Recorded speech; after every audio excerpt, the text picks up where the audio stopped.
Hello, everyone. Welcome to class. Today, we're going to be doing some standing and some floor exercises. We'll also be doing some lunging. So if it's not comfortable to have your knee on the floor, right, you might want to have your blanket handy or a chair handy so that you can work on some of the lunging here and not have to come down all the way to the floor with your knee on the floor. The other things that might be handy are if you have yoga blocks at home or if you have a yoga bolster, but we can also use a blanket for in place of a bolster, as we'll do one exercise that we support the hips. So take a moment to collect any of those things if you haven't already. Today, there's going to be a little more emphasis on not only stretching the psoas muscle, but also strengthening it. So we have a nice balance there of stability in the hip, but also a wider range of motion. Remember, some of these muscles that are attaching here through the hip are also attached to the lower back. So sometimes if we're able to access what's going on in that muscle and start to bring some more relief or start to open it, or even in some ways start to work with it in strengthening exercises, it can also relieve the lower back. So if you have lower back issues, these exercises might also be helpful for you. So let's go ahead and start standing. We can move everything out to the side here for a moment. We're going to come more toward the front edge of the mat with the feet about hip width distance apart. And take a few dynamic movements to warm up, but before we do that, let's go ahead and start in Tadasana. Just notice being firmly planted through the soles of the feet. Also be aware of the rib cage floating over the hips, and see if you can get in tune to what these natural curves in your spine feel like at this point.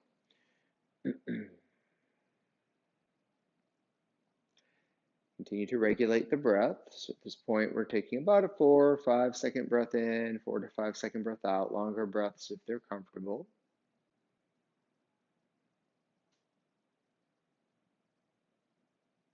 And take a full exhalation here, and on your next inhalation, sweep the arms up. If it feels good, engage the glutes a little bit and lean back just a little bit, nothing too much. And then as you exhale, bend the knees generously to take the forward fold. So you're hinging at the hip, leading with the chest on the way down, relax the neck at the very end. Come up halfway, hands on the legs, neutral spine, and then deepening the forward fold on your next exhalation. And sweep the arm to the side, come all the way up, touching the palms overhead. At the end of that inhale, again, you can lean back a little bit, and then neutral spine, ribcage, hips as you go back into Tadasana. So we're going to continue with this, and we're going to do 5 more of these. So I want you to go more at your own pace. So you might move a little faster or slower than me, but I'd rather have you connect to your breath with your own movement once you get more familiar with the sequence, if you're not already. Inhale, arms up. Get that lift and lengthen the rib cage. On the way down, bend the knees generously, lead with the chest. On that inhale, you're going to feel those back muscles on the shoulder blades and along the spine engaging. Relax those muscles on the exhale. When you deepen the forward fold and all the way up to the strong back.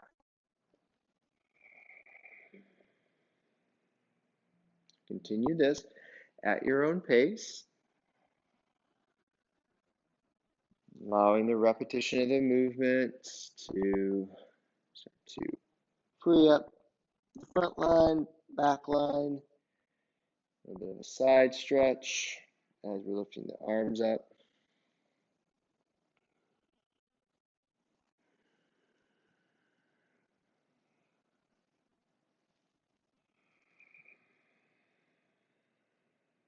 Take your time, no rushing. Make sure you're following through with your breath. So your inhalations and exhalations are 1 or 2 seconds longer than your movement.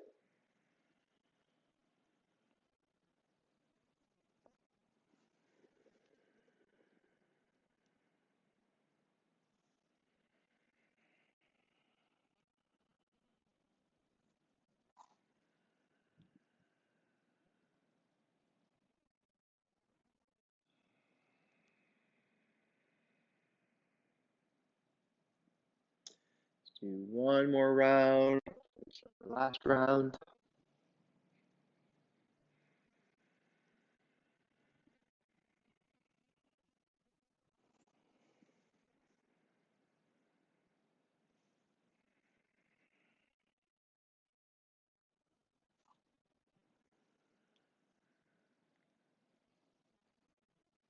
I'll be back in mountain pose.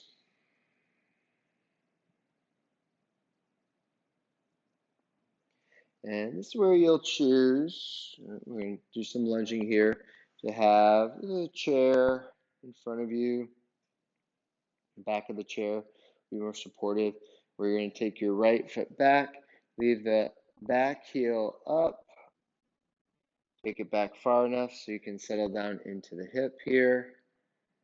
You're going to hold that statically. You can also take the forward fold, use blocks here to bridge the gap between the hand and the floor, and work on a lunge this way. And we'll stay here statically. If you're using hands on the floor, just make sure that you can breathe comfortably. Sometimes it puts a little bit of compression there in the navel, and you start to shorten the breath. So just regain that natural breathing pattern that feels comfortable. You also want to make sure that there's not any forward pressure on the front knee. You're staying rooted through the heel of the front foot.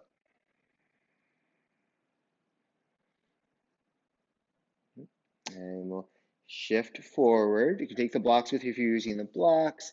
You can back up more to a standing position or vertical position if you're using the chair. Take your time as you set yourself up to get that left foot back. Strong back. Just that little bit of a lengthening effect in the navel. That's why sometimes the yoga blocks can help with that lift, or if you're using a chair. But if we don't have the props at home, fingertips to the floor, if you're doing the low lunge, will work just fine.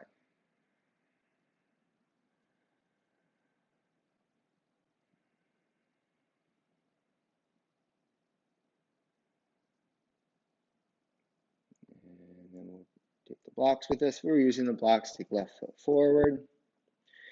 Leave the blocks on the floor and bring the torso all the way up. And then take our left shin in front of the right.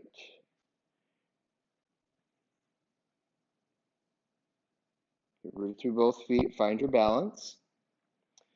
And then you'll take your left arm up alongside the ear and start to lean toward your right. And this right arm just kind of relaxes a little bit.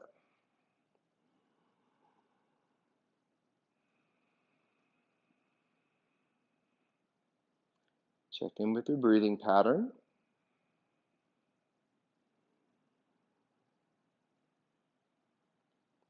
As we inhale, we'll come back to center, take the arms down.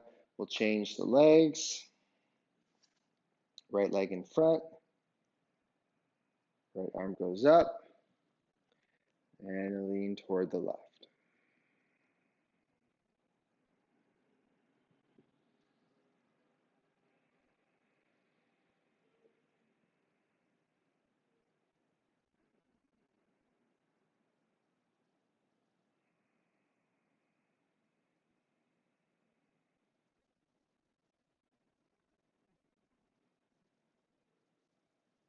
And then come back to center on your inhale. And when trying to unravel the legs, this might be helpful to either have a wall by you or the chair in front of you. And support on the left leg, arms alongside the body, wrap fingers around the thumbs in Mushti Mudra. So arms kind of feel engaged, but it's going to help us to balance here if we're not using a chair or the wall. you might have that helpful, handy if when you start to bring your right leg up, right, focusing on engagement of the navel, engagement of that front thigh, feels like it's a bit too challenging. If you keep falling out, it's probably best to have a wall in front of you, or next to you, or a chair next to you. So we want to stabilize here.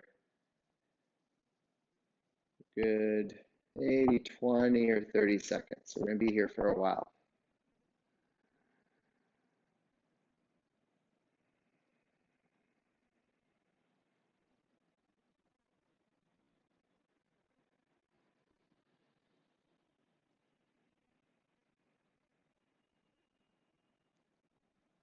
And bring that right foot down. Feel your body weight shifting into your right hip, sole of the right foot. Engage navel, engage left thigh. Soft gaze at one point. No breath retention.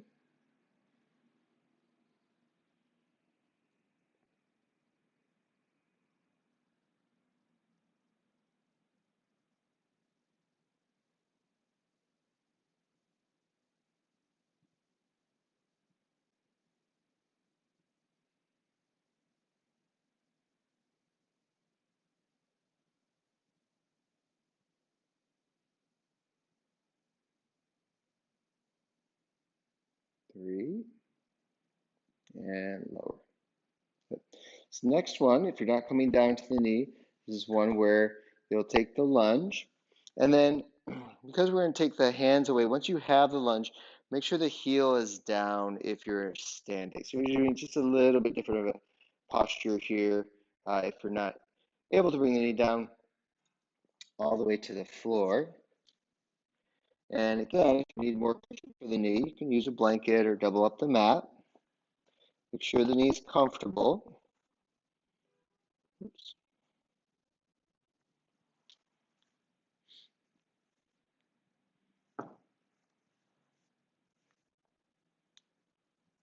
And you want a pretty good angle with this thigh in the back. Settle down into the hip. And then whether you're standing or whether you're sinking into the low lunge, take the hip back, take the knee back, settle a little bit more into your left hip, draw the lower belly in so you feel like you tuck the tailbone a little bit, and then settle back down into the stretch. Now you might not feel like you go down as far, and that's all right. And then we're going to add the arm. You either keep left hand on the chair or left hand here on the thigh from the low lunge. Take the right arm up and then take a little bit of a lean to the left. Doesn't have to be a big movement here. A lift is just as important as the lean.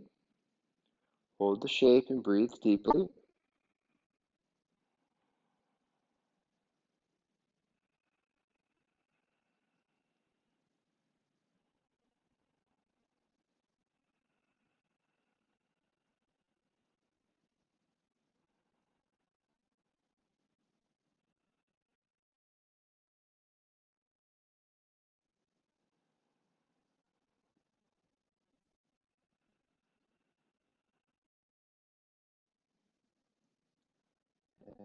Inhale, we come out of the side stretch. And we're going to change the legs here. If you're using chair, take your left foot back, heel down. Again, once that back knee is down or the back foot is down, I'll stay in the standing position here. Demonstrate. You're taking the hip back. Lower belly firms up a little bit, but don't let that left knee bend. So it's going to feel a little different here with the heels down when you're standing. That's all right. Keep the shoulders squared off toward the front, and then we settle back down into the hip. Again, you might not come down as far. You can either keep hand on the chair here, feel like you need that for balance, or right hand on the thigh. Left arm goes up, and then we take a little lean to the right.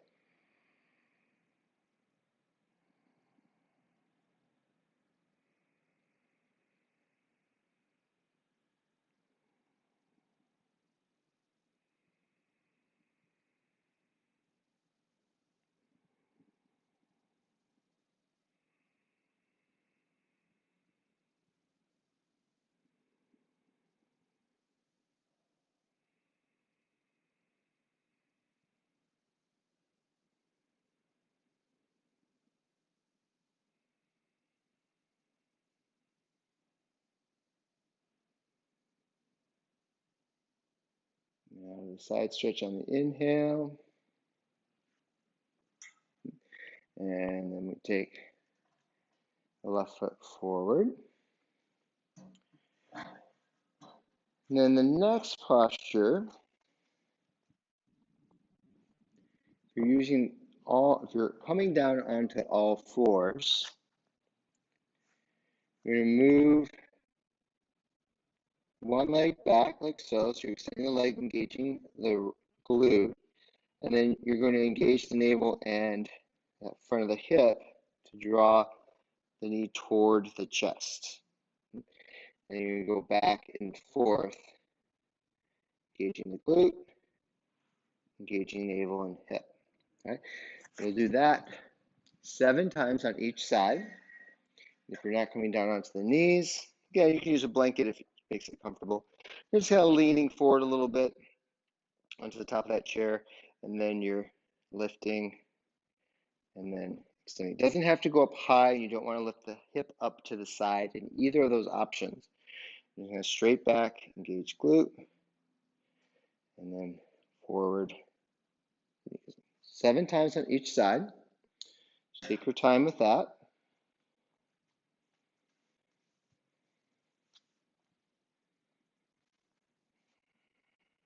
So on all fours, remember, tabletop, the wrists are under the shoulders, knees under the hip there, the supportive leg.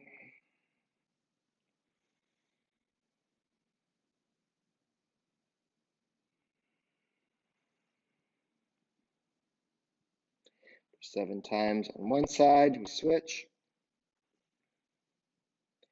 You're extending the leg back on the inhale, engagement of glute, and then you're taking the knee forward on the exhale. So you get that deep draw in of the navel.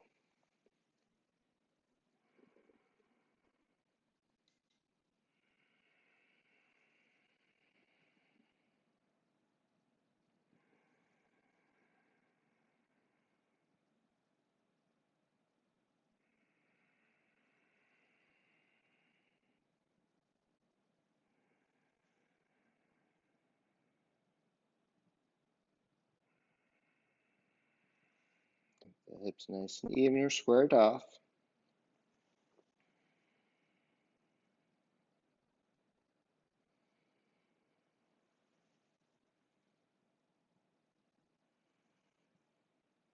And after 7 times on each side, we're going to find our way down onto the belly.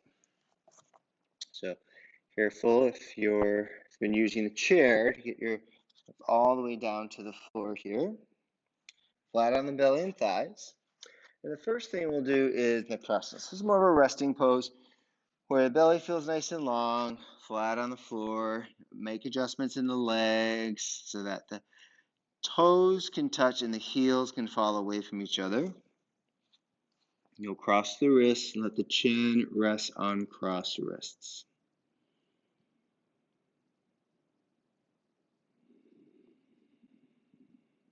Follow the breath into the body. Notice how your body responds to the breath.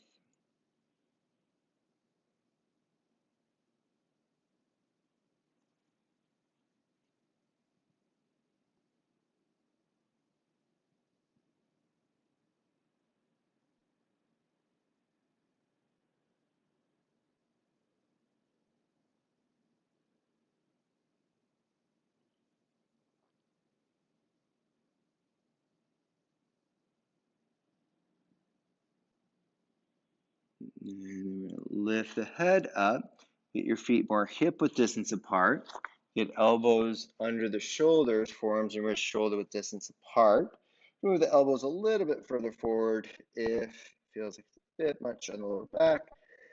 And then once you have the arms set up, we're going to bend the knees. And then we're going to do circles with the feet here. Taking the feet off to the side, up to the center, then off to the other side. You don't have to correlate the breath with the movement here, but you might just notice a natural connection with the breath and movement. Make sure you're not resting in the shoulder joints. And we're going to switch the rotation of the legs in the opposite direction.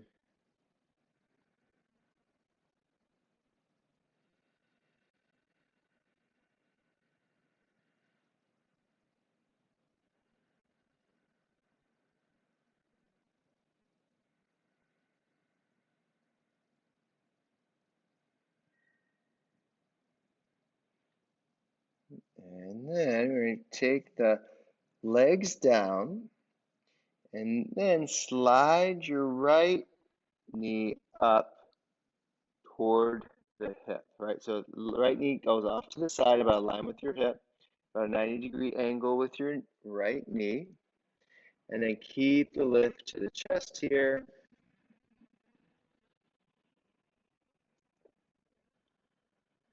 Relax any unnecessary tension in the hip structure.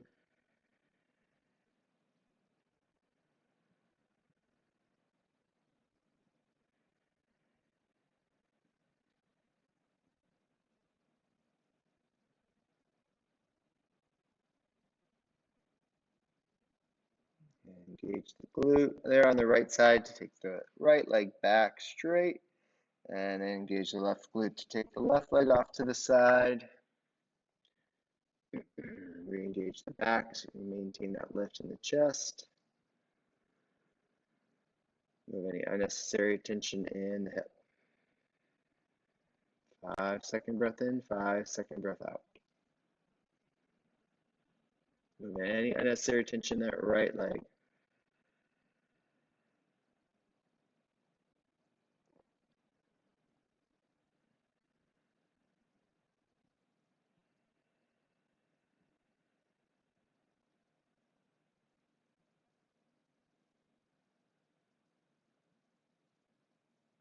And engage that left glute, sweep that left leg back. And then we're going to come on to the back.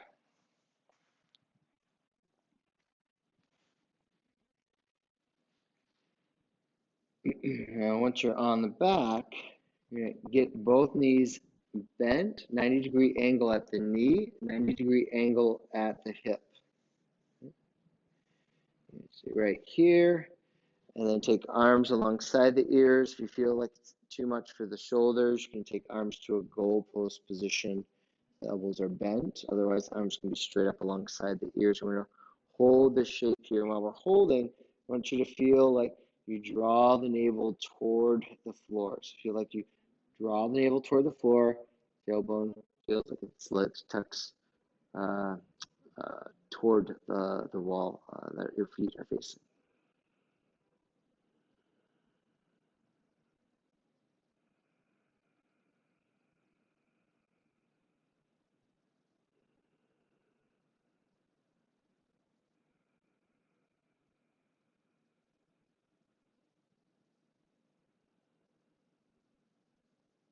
And then bring the soles of the feet down. Take the arms down alongside the torso.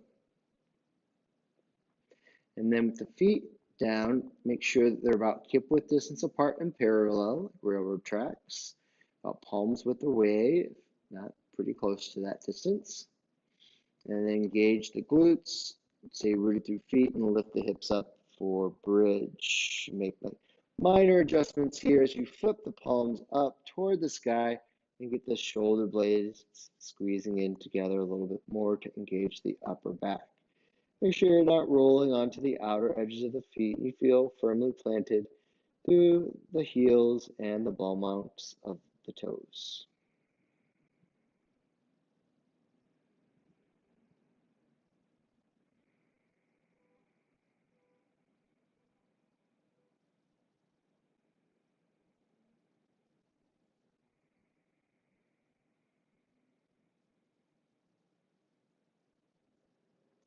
And we're going to lower the spine and hips down. Now flip the palms down, arms still stay alongside the body, get the feet in a little bit closer. Keep the left leg bent, straighten the right leg out onto the floor. Now, just like when we were holding the legs there at that 90-degree angle, same feeling here in the navel where we want to feel like we're really engaging the navel toward the floor as we lift the right leg up on the inhale and then lower it back down on the exhale. Do that 5 times dynamically.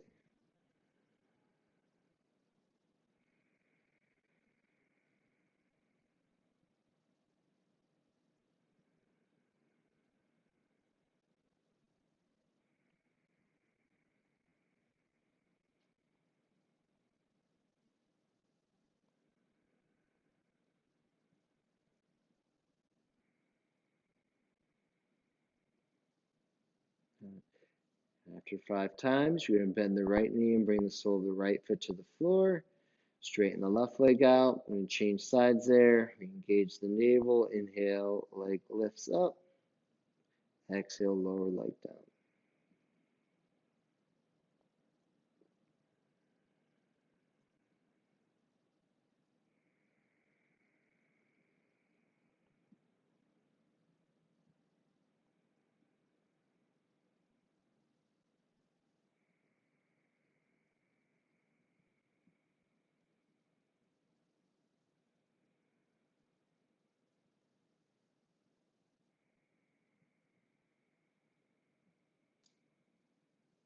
And after 5 rounds, bring the sole of the left foot down.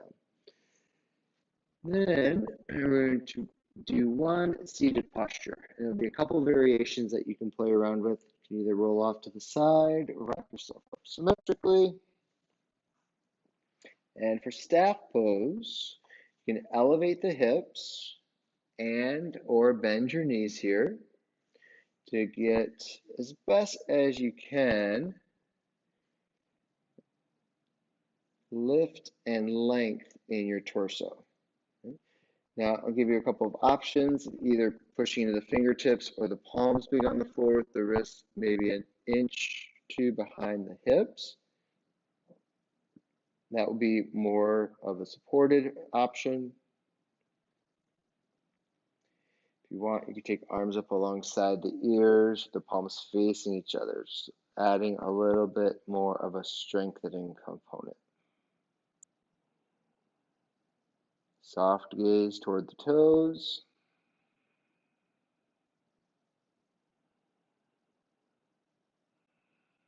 Lower belly's firm, both options.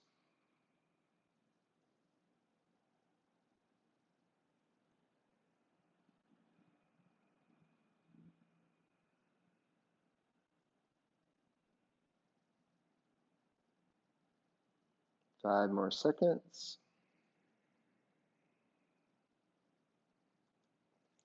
Then hands down. And then you'll have options to use the blanket, fold it up pretty high, or a yoga bolster, or you could even use a block for this one. It's just going to be at its flattest shape. You're going to come onto the back and have the hips supported by the blanket, bolster. You're going to have to make sure that block feels comfortable on the sacral area at the base of the spine here. So you might even use 2 blocks if it feels like you need a little bit of a broader base. Once the hips are supported, we're going to keep the legs pretty close together and extend the legs out. And you'll notice that a little bit of that lower back curve might come into play. Keep the lower belly firm so that we don't just let that heavy arch happen. Keep the lower belly firm. Point the toes away from the knees. Arms need to stay alongside the body. Or if you want to further the stretch through the upper half of the body, you can take arms again alongside the ears or post position with the arms if that feels like it's a bit much for the shoulders. Or again, you keep the arms right alongside the body. Hold here.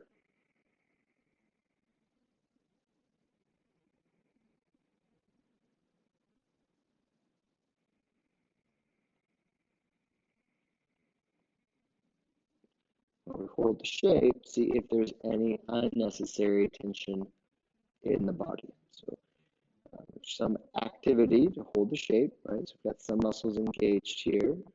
Notice if You can keep the integrity of the shape while letting go of any unnecessary tension.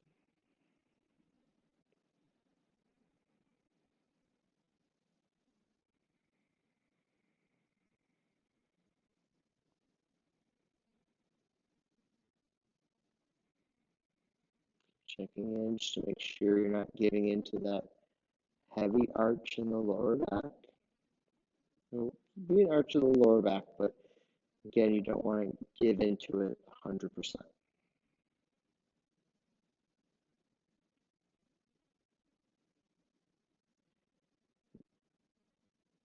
And then we'll bring the soles of the feet back to the floor first. Arms back alongside the body if they're up. And then we engage the glutes to lift the hips up. Take the bolster off to the side, whatever you're using.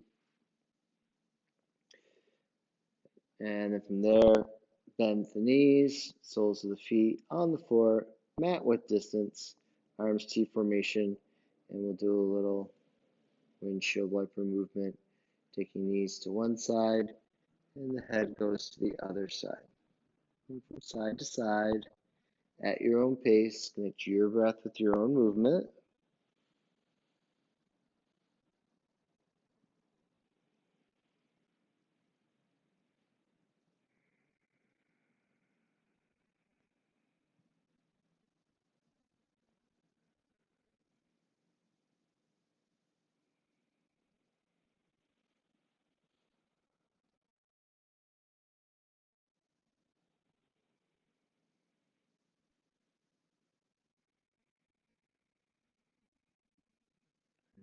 Back to center. We'll take just 2 or 3 minutes in corpse pose or shavasana. You might even find, you can test the waters out here, if the legs are straight out onto the floor, and in the past that has felt uncomfortable for the lower back, you might test the waters just to see if the exercises today made a difference. If you still feel like you prefer something under the knees, like a bolster, rolled up mat, or a blanket, feel free to support the knees or have the knees bent, the soles of the feet on the floor. Make minor adjustments in the upper back. Relax your jaw, relax your eyes, all the muscles and the bones give in to gravity. We won't be here too long, just maybe another couple of minutes.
And stay here in a prone position.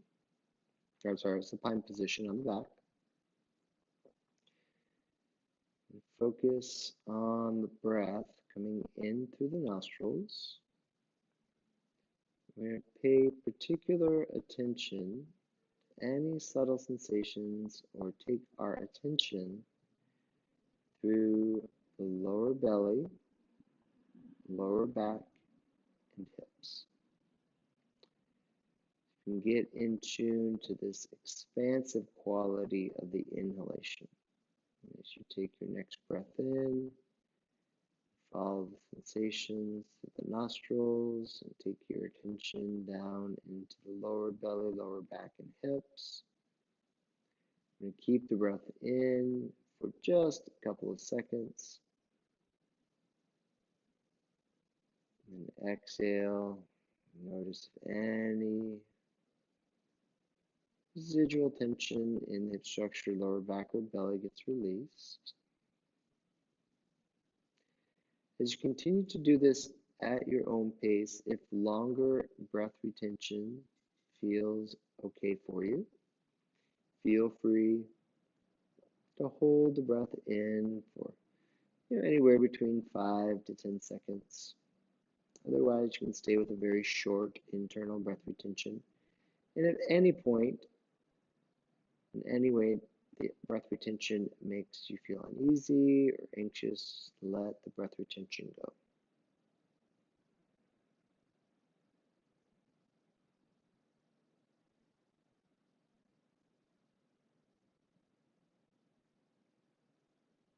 Stay attentive.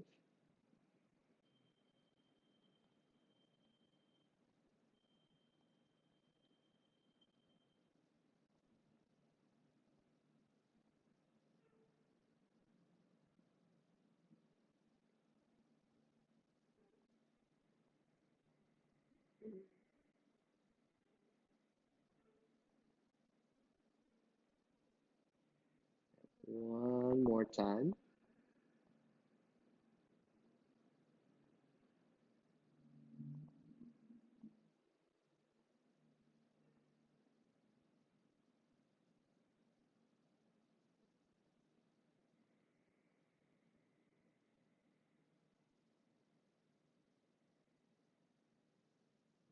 And you start to create movement with your fingers, toes, ankles, wrists. You can turn your head from side to side a little bit.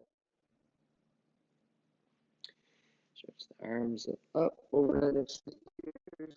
Small feeling in the torso, the knee, side. Use your bottom arm as a pillow for your head, and the other palm floats to the floor in front of the chest, just for a moment. We use both palms to gently bring ourselves up.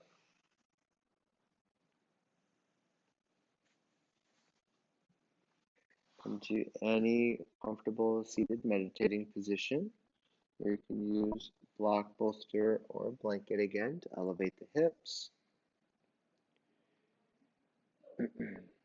Take a few moments for observation. Notice if your seated meditating position seems more accessible or more comfortable for you. And then once we're settled in the physical body, attention to the breath.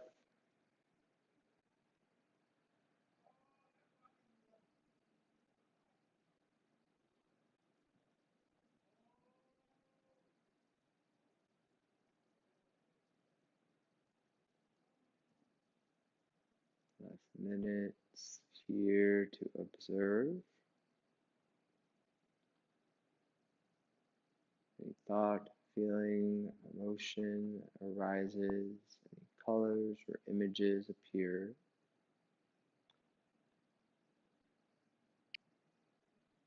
Acknowledge anything that comes up within the mind as best as you can as a neutral witness, observing without judgment, criticism, without attachment. Suppress nothing.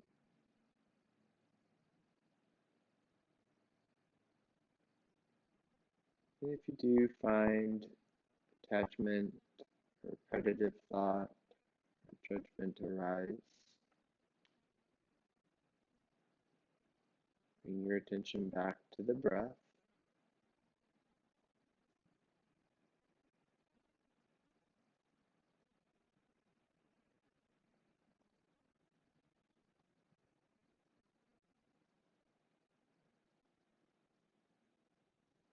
In general, keep allowing the mind to gently drift back to the breathing pattern.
In your next deep breath in, allow the attention to drift outward, becoming more aware of space and the sounds around you. Exhale, feel the support of the floor underneath you. Your body weight settle into spine and hips. Palms together in front of the chest in Anjali Mudra. And we'll seal the practice by chanting the sound of Om one time together. Inhale.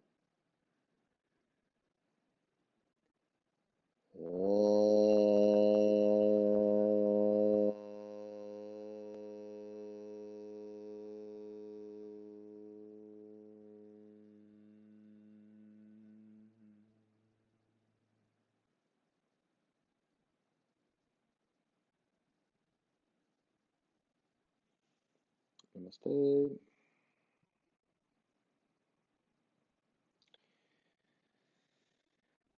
Thank you for joining me. If you ever have any questions, please feel free to email us at info at hsyogachicago.com. We'd love to hear from you. Other than that, have a great day and we'll see you next time.